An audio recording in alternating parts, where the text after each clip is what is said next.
은혜 받을 하나님의 말씀은 고린도전서 15장 12절에서부터 28절까지 말씀입니다.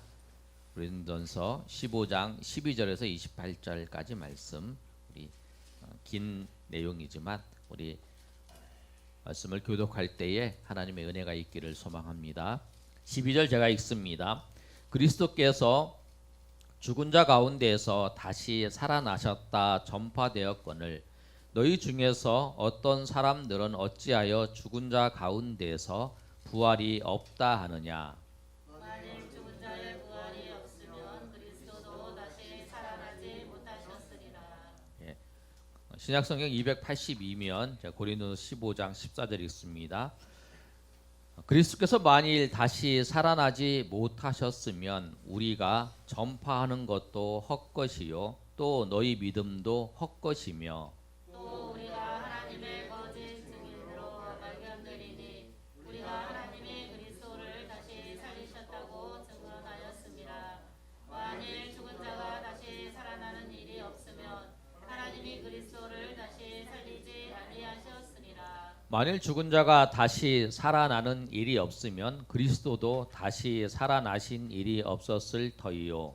그리스도께서 다시 살아나신 일이 없으면 너희의 믿음도 헛되고 너희가 여전히 죄 가운데 있을 것이요. 또한 그리스도 안에서 잠자는 자도 망하였으리니 만일 그리스도 안에서 우리가 얻은 것이 다만 이 세상의 삶뿐이면 모든 사람 가운데 우리가 더욱 불쌍한 자이리라. 그러나 이제 그리스도께서 죽은 자 가운데서 다시 살아나사 잠자는 자들의 첫 열매가 되셨도다.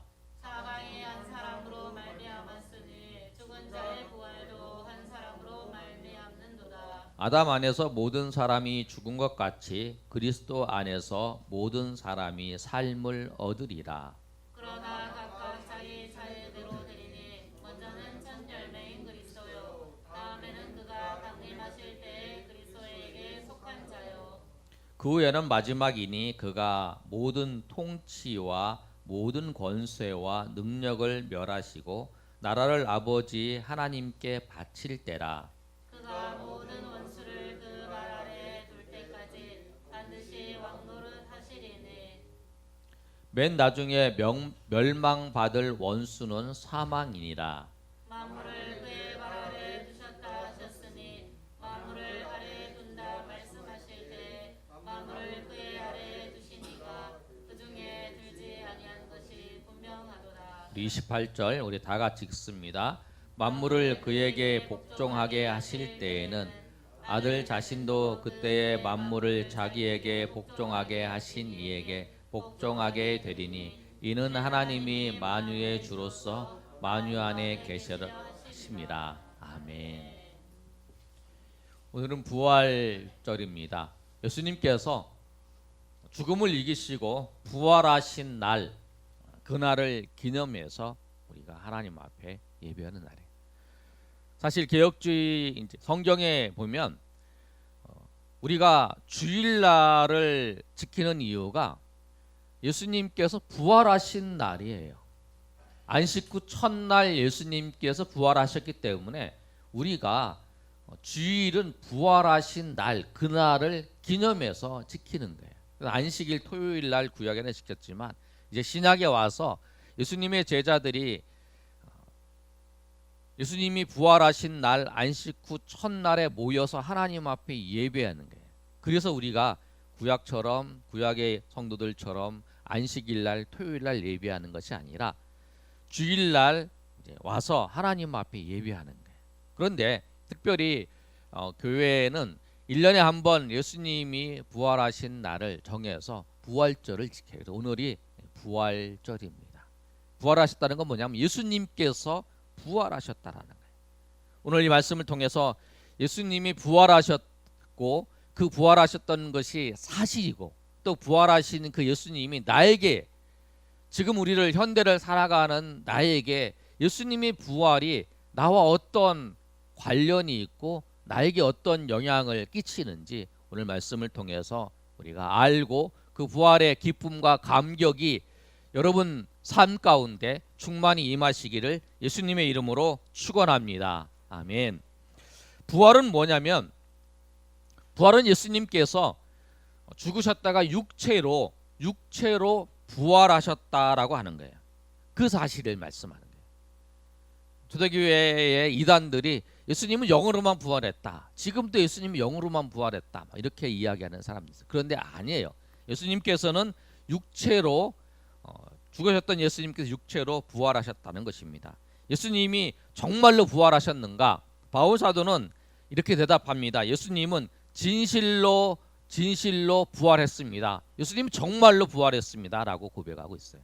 오늘 첫 번째로 우리가 한번 읽어보겠습니다. 시작. 예수님은 정말로 부활했습니다. 성경의 표현은 뭐냐면 예수님은 진실로 부활하셨다라고 하는 거예요. 예수님은 오늘 읽진 않았지만 고린도전서 15장 3절과 4절의 말씀을 보면 이렇게 기록되어 있어요. 뭐라고 기록되어 있냐면 우리 다 같이 읽어보겠습니다. 시작. 내가 받은 것을 먼저 너희에게 전하였노니 이는 성경대로 그리스도께서 우리 죄를 위하여 죽으시고 장사 지낸 바 되셨다가 성경대로 사흘 만에 다시 살아나사. 아멘.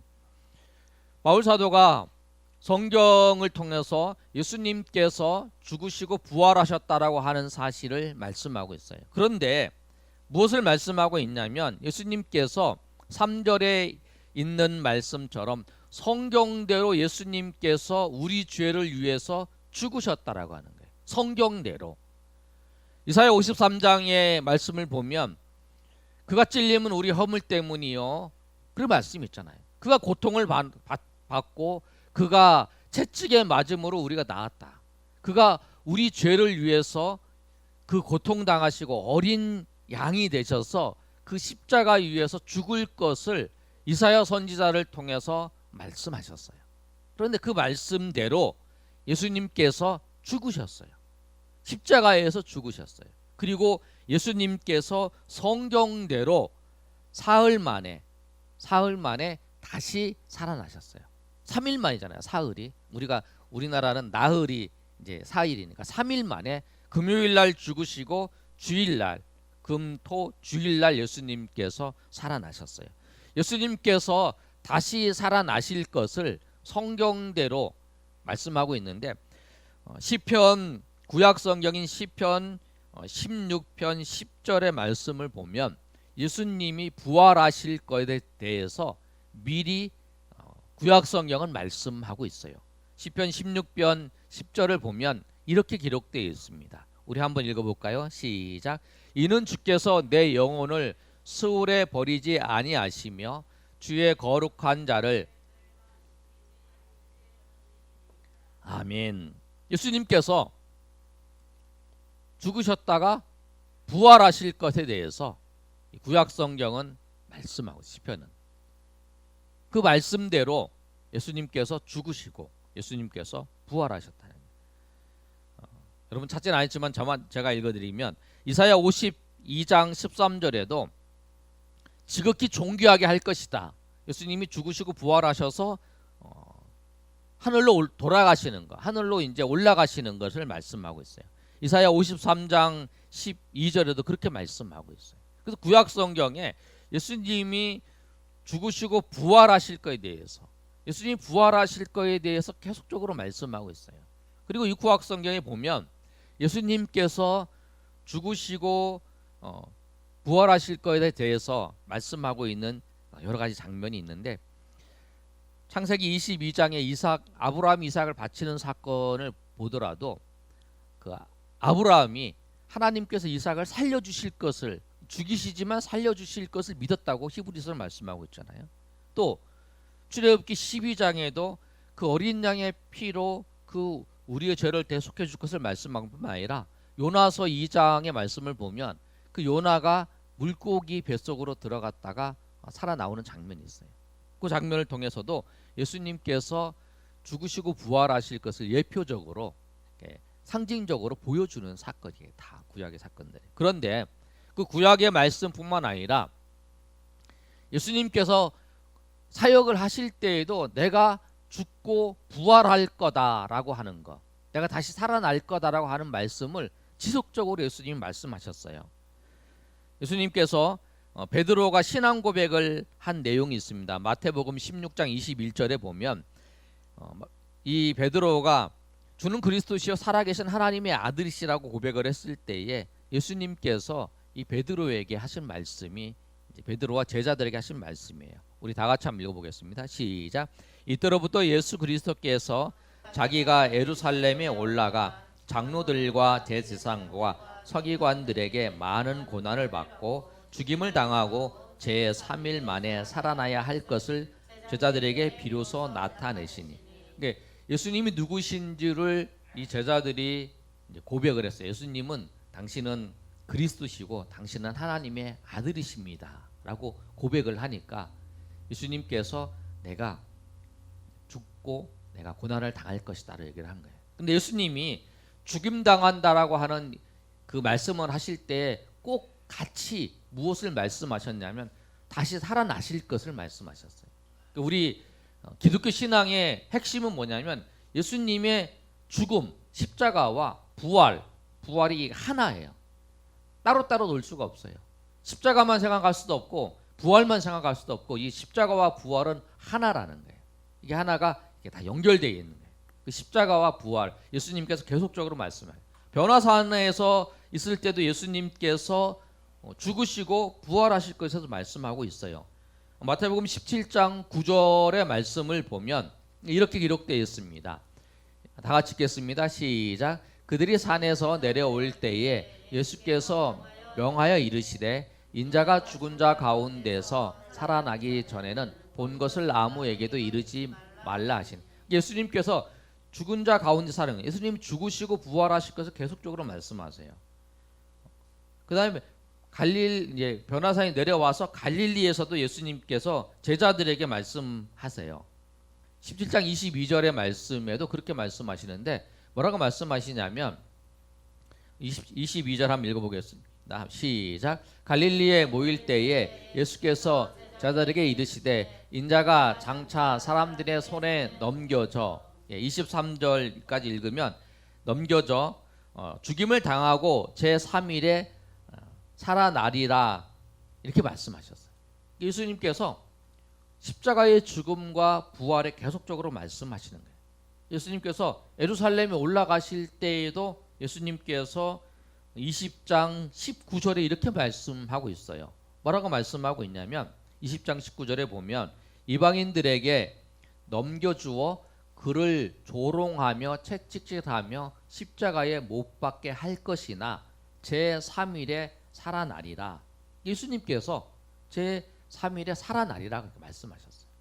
예수님이 죽으시고 부활하실 것을 말씀하셨어요. 예수님의 십자가를 생각하면 항상 부활과 같이 생각해요. 죽으시고 부활하신. 그런데 이 바울 사도가 지금 고린도 교회 성도들은 예수님이 육체로 부활하셨다고 하는 사실을 믿지 않아요. 그 왜 믿지 않냐면 우리가 지난번에도 한번 살펴봤는데 마태복음 28장 11절에서 15절에 예수님이 부활하셨어요. 예수님이 부활하셨을 때 그 부활하신 그 주일날 아침에 이제 그 마리아와 여인들이 예수님 무덤에 갔어요. 그랬을 때에 이 돌이 치워져 있고 예수님이 부활하셨어요. 그런데 예수님 그곳에 안 계신 거예요. 그래서 예수님을 만나고 예수님이 부활하셨다라고 하는 소식을 듣고 제자들에게 가서 전할 때에 이 무덤을 지키는 병사들이 있었어요. 왜 무덤을 지켰냐면 이 대제사장과 이 장로들이 예수님이 그 사역을 하실 때 말씀하셨던 말씀을 알고 있었어요. 무엇을 알고 있었냐면 내가 죽고 3일 만에 부활할 거다라고 하는 이야기를 예수님이 하신 거를 이들이 알고 있는 거예요.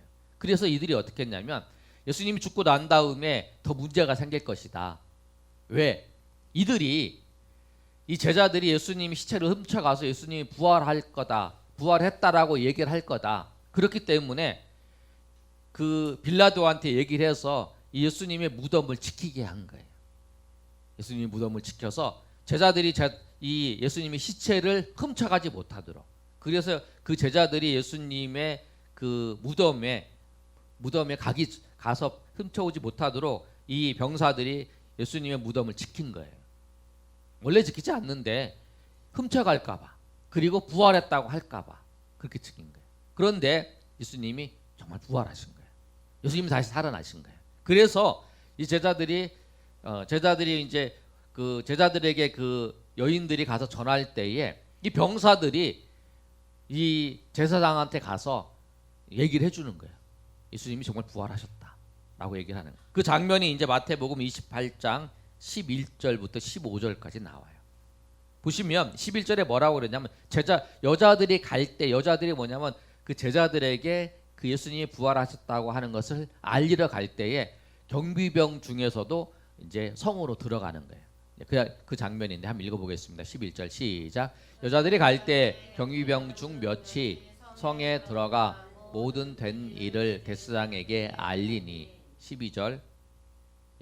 그들이 장로들과 함께 모여 의논하고 군인들에게 돈을 많이 주며 이르되 너희는 말하기를 그의 제자들이 밤에 와서 우리가 잘 때에 그를 도둑질하여 갔다 하라.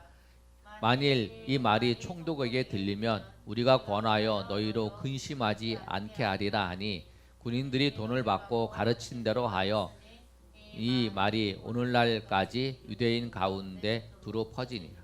이게 이제 여러분 읽으신 것처럼 그렇게 했더니 이제 가서 얘기를 해준 거예요. 예수님 부활하셨습니다. 그랬더니 대상과 장로들이 모여서 이 군인들한테 돈을 많이 준 거예요. 그리고 우리가 책임지고 책임질 테니까 염려하지 말고 우리가 말한 대로 하라. 돈을 많이 줄 테니까. 뭐냐면 예수님이 부활하신 게 아니라 제자들이 시체를 훔쳐갔다고 얘기하라.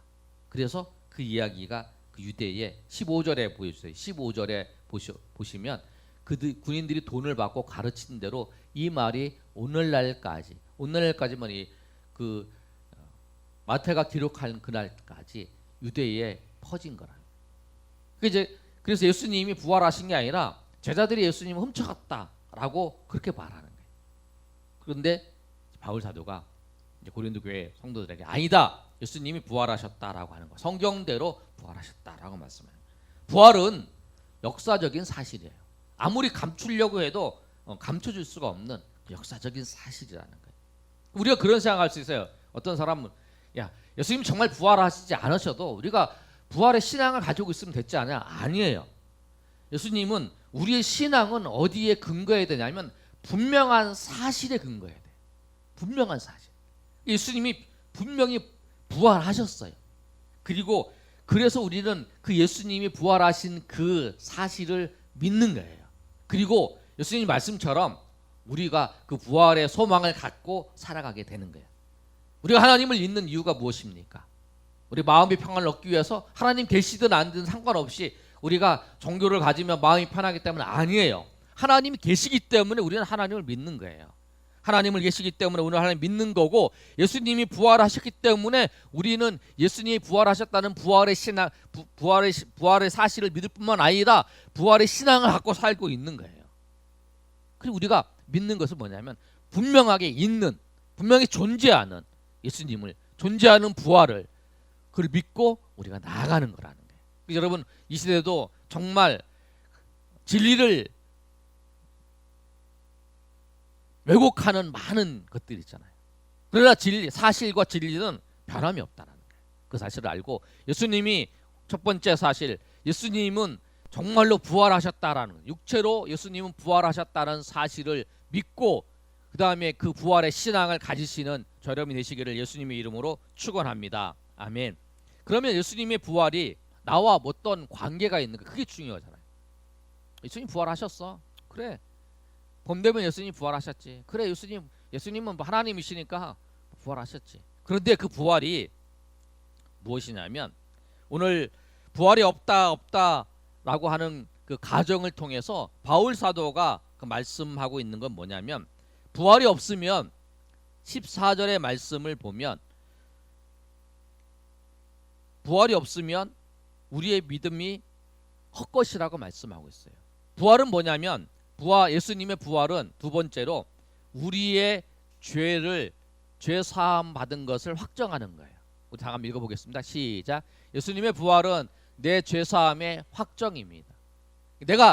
내가 정말 죄를 사함 받았다라고 하는 것을 확실히 보여주는 사건이 뭐냐면 예수님이 부활하신 사건이에요. 왜 그러냐면 오늘 이 사실을 14절에 말씀하고 있는데, 부활이 없다면 그리스도께서 만일 다시 살아나지 못하셨으면 우리가 전파하는 것도 헛것이요 또 너희 믿음도 헛것이다. 만약에 예수님이 부활하지 않았다면 우리 믿음이 헛것이라는 거예요. 아무런 의미가 없다는 믿음이. 우리가 전파하는 것도 헛것이고, 또 하나 뭐냐면 부활이 없다면 우리가 또 어떤 상태에 있냐면 17절 말씀입니다. 우리 17절 말씀 우리 다 같이 한번 읽어보겠습니다. 시작. 그리스도께서 다시 살아나신 일이 없으면 너희 믿음도 헛되고 너희가 여전히 죄 가운데 있을 것이요. 아멘. 예수님이 부활이 없다면, 예수님이 부활하지 않았다면 우리는 여전히 죄 가운데 있다라는 거예요. 죄 가운데 있다. 그게 뭐냐면 무엇을 말씀하고 있냐면 예수님께서 죄가 없으신 그분이 십자가에서 우리의 죄를 대신해서 십자가에서 죽으셨어요. 그렇죠? 죽으셨는데 그 예수님이 부활하셨다라고 하는 의미는 뭐냐면 예수님이 죄인이 아니라고 하는 것을 말씀하는 거예요. 우리 예수님이 만약에 죽으시고 부활하시지 않으셨다면 예수님은 예수님의 죄로 죽으신 거예요. 그렇기 때문에 우리의 죄는 그대로 있는 거예요. 이 잘하셔야 돼요. 그런데 예수님이 죽으시고 부활하셨다라는 건 뭐냐면 예수님은 죄가 없으신 분이신데 우리의 죄를 대신 예수님이 지셔서 죽으셨다라고 하는 것을 말씀하고 있는 거예요. 그래서 그 예수님이 살아나셨다는 것은 원래 죄 없으신 그분이 우리의 죄를 위해서 십자가에서 죽으셨다라고 하는 것을 말씀하는 거예요. 그래서 예수님이 부활하셨다는 것은 무엇을 말씀하고 있냐면 예수님께서 죄가 없으신 분인데 나를 위해서 죽으시고 그분이 부활하셨다는 건 뭐냐면 확실하게 내 죄가 예수님이 나를 위해서 십자가에서 죽으셨다라고 하는 건 나를 위해서 십자가에 죽으셨다라고 하는 것을 확증하는 사건이라는 거예요. 그래서 오늘 바울 사도는 17절에 그렇게 말씀하는 거예요. 예수님이 다시 살아나는 일이 없으면 너희는 여전히 죄 가운데 있다라는 거예요. 예수님이 여러분 부활하지 않았다면 우리는 여전히 죄인이에요. 여전히 죄인이고 여전히 심판받아야 될 사람이고 여전히 하나님의 저주가 임하는 사람이고 여전히 우리는 죄가 있어야 된다. 죄로 우리가 죄를 짓고 여전히 지옥에서 살아야 될 사람인데 예수님이 살아나셨다라고 하는 것은 무엇을 말하냐면 너희의 죄가 완전히 사해졌다라고 하는 것을 보여주는 사건이라고 말하는 거예요. 그래서 예수님께서 살아나지 않았으면 너희는 여전히 죄 가운데 있을 거라고 말씀하는 거예요. 그래서 예수님이 부활하셨다라고 하는 그 사건은 뭐냐면 내 죄가 예수님께서 십자가에 죽으심으로 말미암아 내 죄가 완전히 씻어졌다라고 하는 거. 예수님께서 내 죄를 완전히 십자가에서 씻어주셔서 내 죄가 소멸되었다라고 하는 거. 그리고 그분이 죄 없으신 분이 죄 없으신 그분이 나의 죄를 위해서 십자가에서 죽지도 않은 죽을 수도 없는 그분이 나를 위해서 사람이 돼서 죽으셨다고 하는 사실을 보여주는 사건이 뭐냐면 예수님이 부활하신 사건이라는 거예요. 그 사실을 바울 사도가 말하고 있는 거예요. 만약에 부활이 없다면 우리는 여전히 죄 가운데 있는 자다라고 말씀하는 거예요.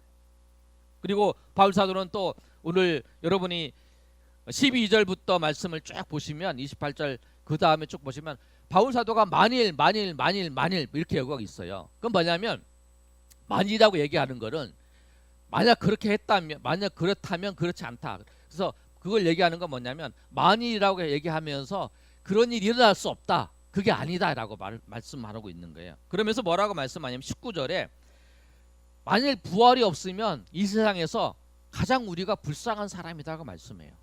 우리 19절 한번 읽어볼까요? 19절 시작.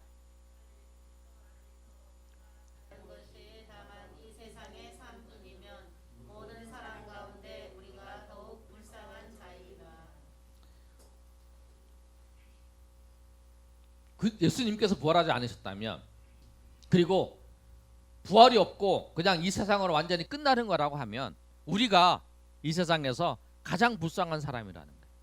여러분 우리가 저 천국을 바라보고 저 부활의 소망을 가지고 우리가 바라보며 살아가잖아요. 그 이 땅 가운데에서 우리가 하고 싶은 거, 또 먹고 싶은 거, 자기가 하고 싶은 거 다 하지 않고 우리가 오늘도 나와서 하나님 앞에 예배하고 또 우리가 하나님이 주신 것 중에 성금도 하고 또 전도도 하고 섬기고 하잖아요. 그게 뭐냐면 우리가 이 땅에 소망을 두고 살아가는 게 아니라는 거예요. 우리의 소망은 뭐냐면 부활의 소망을 가지고 살아가는 거죠. 그 부활의 소망을 가지고 이 세상이 아니라 이 세상이 끝나는 것이 아니라 이 세상이 없어 죽음으로 끝나는 것이 아니라 죽음 이후에 그 삶이 우리 가운데 있다라는 것을 우리가 그 소망을 가지고 살아가기 때문에 오늘도 와서 하나님 앞에 예배하는 거죠. 사람들은 그 예수님이 부활하지 않았다고 사람들이 막 속이고 하고 있지만 그 부활의 소망을 가지고 살았던 것처럼 우리도 지금 사람들이 얼마나 많은 사람들이 이야기를 합니까? 교회에서 코로나를 퍼친다고 얘기하고 그 왜곡된 이야기를 들으면서도 우리가 아니다. 우리는 정말 부활의 소망을 가지고 우리가 믿음을 가지고 우리가 이 땅에 소망을 두고 살아가는 사람이 아니라 저 부활의 소망, 그 부활하시 예수님이 다시 오는 그날 그날을 바라보면서 저 하늘나라를 바라보면서 우리가 살아가는 사람이라고 고백하면서 살아가는 거잖아요. 그래서 오늘도 하나님 앞에 나와서 예배하고 섬기고 헌금하고 봉사하고 전도하고 사역하는 이유가 뭐냐면 우리가 이 세상에 소망을 두고 살아간 이 세상이 끝이 아니고 이 세상하고 저 하나님의 나라 그 이후의 세상이 있는 걸 바라보고 살아가는 사람이라는 거예요. 근데 만약에 그 세상이 없으면 우리가 가장 불쌍한 사람이죠. 바울은 그걸 얘기하는 거예요. 예수님이 부활하지 않았다면 그리고 이 세상이 끝이라면 우리가 가장 불쌍한 거잖아요. 속아서 사는 거니까. 속아서 사는 사람이 얼마나 불쌍한 사람이에요. 있지도 않은 것에 투자를 하면서 살아가는 아니라는 거예요. 예수님이 부활하신 것을 통해서 그게 아니고 이 세상의 끝이 아니고 영원한 하나님의 나라가 있다라고 하는 사실을 말씀하고 있는 것입니다. 그래서 이 예수님의 그 부활은 뭐냐면 우리의 죄가 사함받았다라고 하는 것을 확정하는 사건이에요. 죄가 없으신 사람은 제가 계속 강조하는 거잖아요. 죄 없는 사람은 그 죄 때문에 죽음이 찾아오잖아요. 죄의 삭은 사망이다. 로마서 6장 23절의 말씀처럼 우리가 그냥 죽는 게 아니라 죄 때문에 죽는 거예요. 죄가 있어서 죽는 거잖아요. 죄의 삭은 사망이고 죄의 결과는 사망이에요. 그래서 죄가 없으면 그래서 죄를 통해서 그 죽음이 찾아온 거잖아요. 그런데 감옥에 들어가 있다고 생각을 해보세요. 여러분. 제가 이 이야기를 많이 하는데 감옥에 들어가 있으면 이 사람이 죄가 없다는 것이 밝혀졌어요. 그러면 나와야 하잖아요. 그렇죠? 그 예수님도 죄가 없으신 거예요. 예수님 당신이 죄가 없으신 거예요. 근데 우리 죄를 위해서 십자가에 죽으셨지만 예수님 당신이 죄가 없기 때문에 예수님께서 살아나신 거예요. 그래서 여러분 우리의 죄를 위해서 우리의 죄가 사함받았다고 하는 확정, 예수님이 우리 죄를 사해 주셨다라고 하는 것을 확정하는 그 사건이 뭐냐면 그리고 그분이 죄 없는 분이시고 그분이 하나님의 아들이시라고 하는 것을 확정하는 것이 뭐냐면 예수님이 부활하신 사건. 그래서 예수님이 우리 죄를 사해 줬다고 하는 확정해졌다는 사실을 여러분 알고 감사하며 하나님 앞에 나아가시는 여러분 되시길 소망합니다. 세 번째로 예수님의 부활은 무엇을 말씀하고 있냐면 예수님의 부활은 읽겠습니다. 시작. 예수님의 부활은 내가 부활할 것을 말합니다. 예수님의 부활은 내가 부활할 것을 말해요. 그런데 여러분 여기 잘 이해해야 될 건 뭐냐면 우리가 예수님이 다시 오실 때에 부활하세요. 우리가 부활돼요. 근데 오늘 말씀을 보면 20절의 말씀을 보면 이렇게 기록되어 있어요. 20절에 뭐라고 말씀하고 있냐면 한번 읽어보겠습니다. 시작. 그리스도께서 죽은 자 가운데서 다시 살아나사 잠자는 자들의 첫 열매가 되셨도다. 예수님께서 잠자는 자의 첫 열매가 되셨다고 말씀해요. 첫 열매가 뭐냐면 첫 열매를 맺으면 그 다음에 나무가 그 열매를 계속 맺잖아요. 여러분 보시면 꽃이 이제 몽오리가 져서 이렇게 쫙 하면 꽃이 이제 이렇게 피는 것도 같은 것 같아요. 우리 집 앞에도 이 벚꽃이 아주 예쁘게 폈다가 이제 비 와서 떨어졌는데 처음에 이제 하나가 이제 쫙 피면 그 다음에 쭉 피더라고요. 열매도 그런 거예요.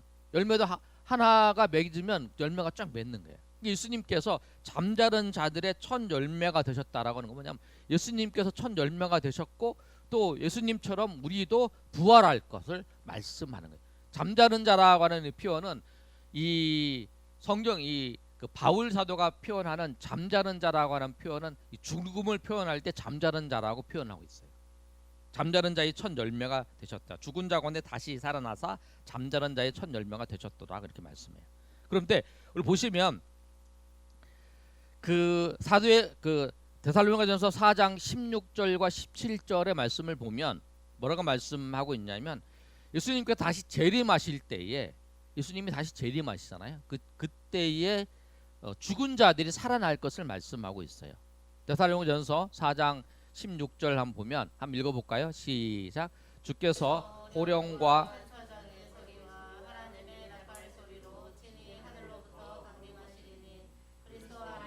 죽은 자들이 먼저 일어나고 그 후에 살아남은 자들도 그들과 함께 구름 속으로 끌어올려 공중에서 주를 하시리니 그리하여 우리가 함께 16절 보시면 뭐라고 기록되어 있냐면 16절 보여주세요.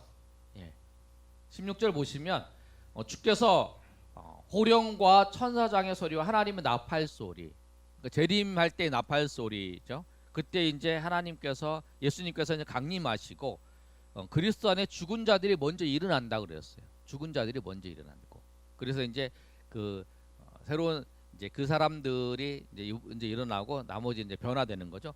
이 내용을 좀 더 우리 고린도전서 15장이 부활장인데 부활절이 하반절에 가면 이 후반부에 가면 아주 잘 설명하고 있어요. 51절에서 58절까지 15장 우리가 보고 있는데 51절에서 58절까지 그 내용을 잘 설명하고 있는데 우리 한번 읽어보겠습니다. 시작. 보라 내가 너희에게 비밀을 말하노니 우리가 다 잠잘 것이 아니요 마지막 나팔 소리에 순식간에 후련이 다 변화되리니. 잠깐만요. 거기까지 보시죠.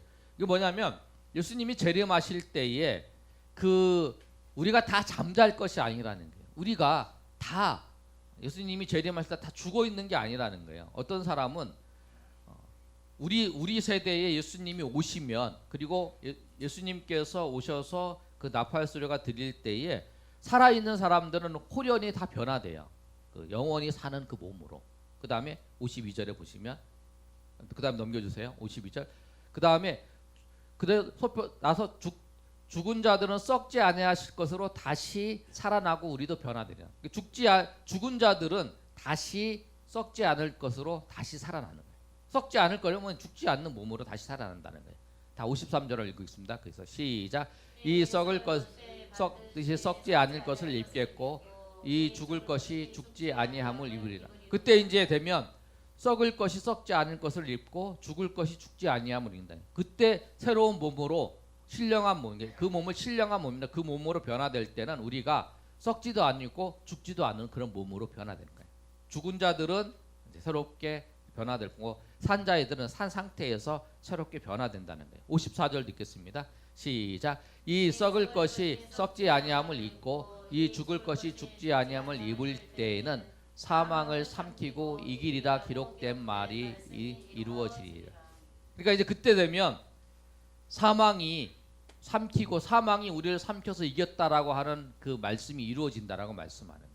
그래서 이제 더 이상 우리에게 그때 예수님이 재림하셔서 우리가 신령한 몸으로 될 때는 썩지도 않고 죽지도 않는 그 몸이 되어서 그때는 이제는 그 죽지도 않는 영원한 몸으로 살게 된다고 말씀하는 거예요. 55절 보겠습니다. 55절 시작. 사망아 너의 승리가 어디 있느냐?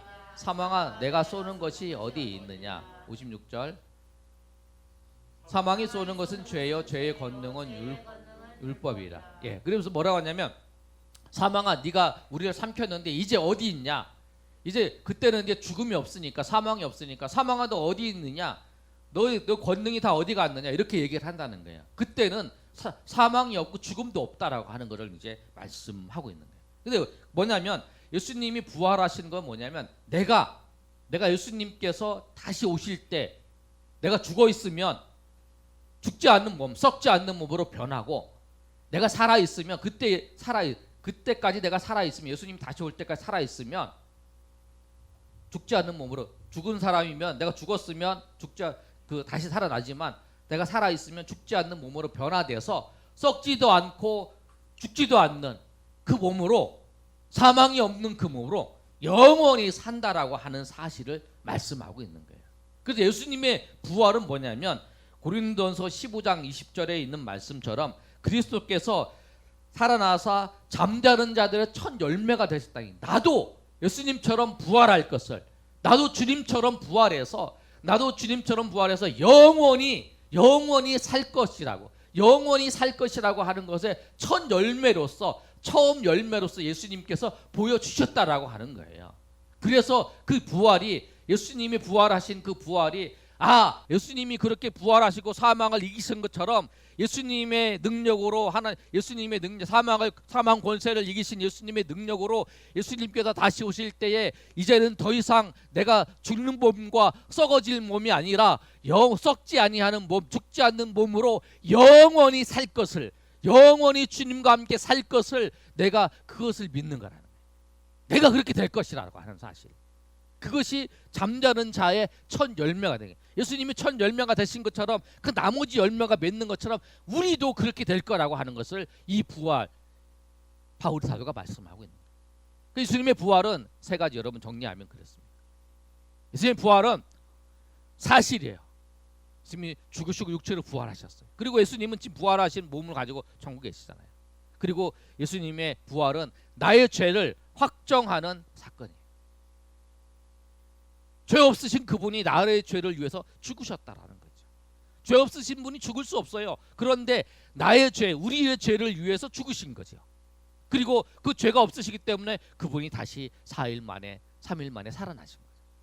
그리고 그 예수님의 부활은 무엇을 말씀하고 있냐면 나도 부활할 것이다. 나도 주님과 같이 부활하고 썩지 아니하는 몸, 죽지 않은 몸으로 영원히 예수님과 함께 살 것을 말씀하고 있는 거예요. 그런데 여러분, 우리가 하나 꼭 기억해야 될 것은, 우리도 부활하지만 믿지 않는 사람도 부활해요. 그렇죠? 믿지 않는 사람도 부활해서 영원히 살아요. 그런데 우리는 영원한 영생, 천국에서 영원히 살고, 그 믿지 않는 사람은 부활해서 그 죽지 않는 몸, 썩지 않는 몸을 가지고 영원히 지옥에서 고통을 당하는, 그게 요한복음에 나오는 영벌과 영생이라는. 하나님 우리를 창조하셨습니다. 그래서 우리는 영원히 살아요. 우리는 잠자는 자가 되었다가 우리가 다시 예수님이 부활하시면 영원히 살아요. 그러나 그 영원히 살 때 어떤 사람은, 예수 믿지 않는 사람은 지옥에서 영원히 살고, 예수 믿는 사람은 천국에서 영원히 살고, 우리 지옥에서 고통당하면서 영원히 살고, 천국에서 하나님과 함께 그 기쁨과 희락을 위해서 영원히 사는, 그것이 우리 가운데 있다라고 하는 사실. 그 사실이 우리 가운데 있고, 예수님의 죽음과 예수님의 부활은 뭐냐면 나의 죄를 예수님이 져셨고 그 죄를 확정하시고 내가 영원히 그 사망이 이제는 나에게, 예수님 부활하실 때 이제 나에게는 사망 권세가 없고 오직 영생이 있고 오직 하나님의 은혜가 있다라는 사실을 증명하고 보여주는 것이 뭐냐면 예수님의 죽음과 부활이라는 사실을 알고, 그 부활의 소망을 가지고, 그 부활의 소망 때문에 여러분 이 삶 가운데, 이 세상 살아갈 때에 그 부활의 소망이 우리의 모든 환경 속에서, 우리의 모든 고통 속에서 부활의 소망 때문에 여러분 승리하시고 하나님 앞에 나아가시는 저 여러분 되시기를 예수님의 이름으로 축원합니다. 아멘. 이 시간 한번 찬양하고 우리 하나님 앞에 기도하는 시간 갖겠습니다.